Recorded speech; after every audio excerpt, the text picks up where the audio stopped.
Cerita ini mengisahkan seorang pelajar bernama Aiman dan rakannya diganggu semasa mereka dipindahkan ke blok asrama sementara.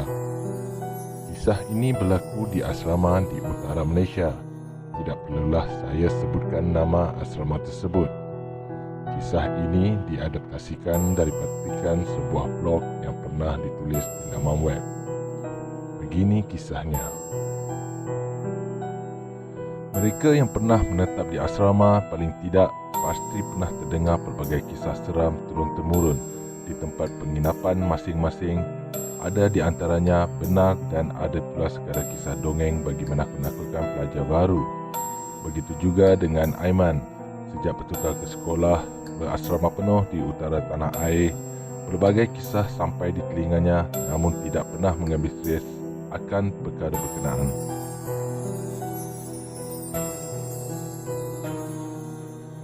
Antara kisah popular yang disampaikan pelajar senior ialah mengenai bangunan asrama lama sekolah berkenaan yang menyimpan 1001 kisah pelik dan seram sehinggakan ia dibiarkan kosong tanpa berpenghuni. Disebabkan ia sudah lama ditinggalkan, ada pihak mendakwa ada benda menumpang di bangunan tersebut. Malah ada individu pernah terlihat terlibat berayau-rayau di sekitar kawasan asrama itu. Jujurnya, saya bukan sangat percaya perkara-perkara mistik dan pelik. Apabila senior bercerita, saya cuma menganggap ia sekadar cubaan menakut-nakutkan kami.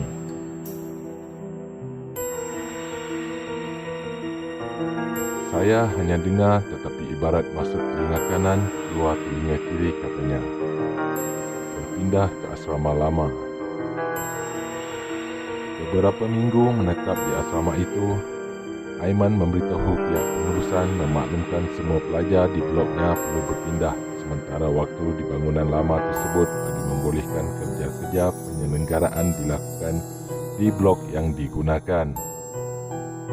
Ketika berpindah sementara ke blok kosong itu, terdetik dalam hatinya mengenai kisah diceritakan senior tentang bangunan itu.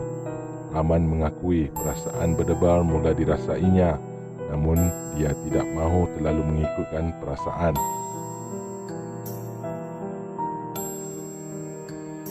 Pada hari berpindah, semua pelajar ditugaskan untuk membersihkan kawasan asrama selain kami dikehendaki membawa barang-barang keperluan memandangkan di bangunan itu sudah lama tidak berpenghuni.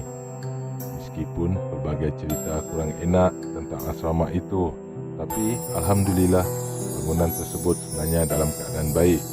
Biarpun ia agak jauh daripada asrama lain, cuma perlu bersihkan habuk dan sawan sahaja.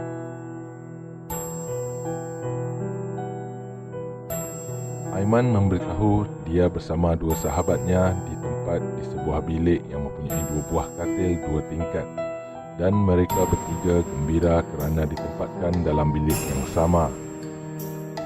Saya pilih katil belah atas bahagian kiri. Kawan saya ambil bahagian bawah. Katil satu lagi pula kawan saya pilih untuk tidur di bahagian atas.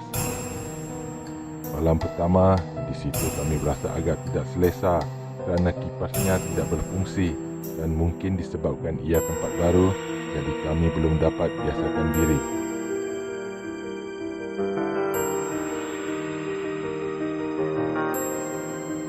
Walaupun cuaca agak panas malam itu, mereka akhirnya tertidur disebabkan keadaan panas kerana cuaca dan masalah kerosakan kipas. Aiman terjaga sekitar pukul 1 pagi dalam keadaan berpeluh-peluh dan selepas itu dia tidak boleh melelapkan matanya.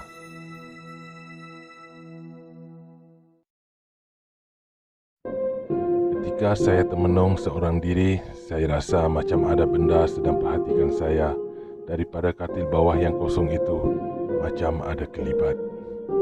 Tiba-tiba saya rasa seram, perasaan yang belum pernah saya rasa sebelum ini. Dalam samar-samar, saya tarik selimut kerana tidak mahu terlihat benda-benda yang mungkin membuatkan saya berasa takut. Ketika cuba saya memenangkan diri, Aiman terdengar suara seorang seperti sedang menyanyi di tepi telinganya. Namun, dia cuba mengawal perasaannya dan bertenang.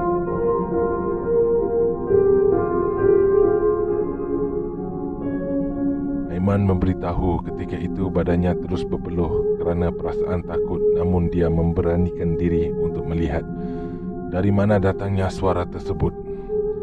Tergamam saya apabila suara seorang menyanyi itu datang daripada katil yang kosong berkenaan, dan jelas kelihatan kelibat seorang wanita yang seolah-olah sedang menari sambil menggerakkan tangan, berwajah pucat dan matanya menakutkan. Saya tarik selimut dan badan menggeletar. Tanpa disedari saya terkencing di atas tilam kerana berasa terlalu takut, sambil mulut terkumat kamit membaca segala surah yang saya tahu.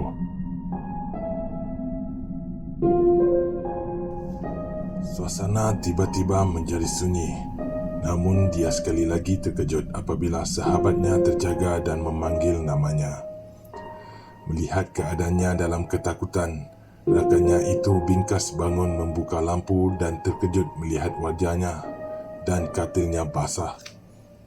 Rupa-rupanya kawan saya juga mendengar suara wanita itu, tetapi hanya berdiam diri sebelum memberanikan diri untuk bangun apabila mendengar suara saya terketar-ketar membaca ayat Al-Quran.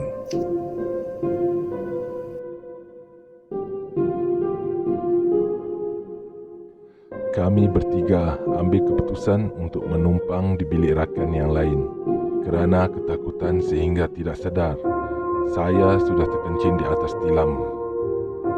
Sepanjang malam itu, kata Aiman, dia tidak boleh melelapkan mata dan mereka bertiga mengalami demam kira-kira seminggu sehingga pihak warden terpaksa memanggil ustaz untuk memulihkan semangat masing-masing. Dalam saya tak percaya ia berlaku kepada diri saya, tetapi saya anggap usikan itu mungkin kerana kami telah masuk ke tempat tinggalnya, memandangkan asrama itu sudah lama tiada penghuni.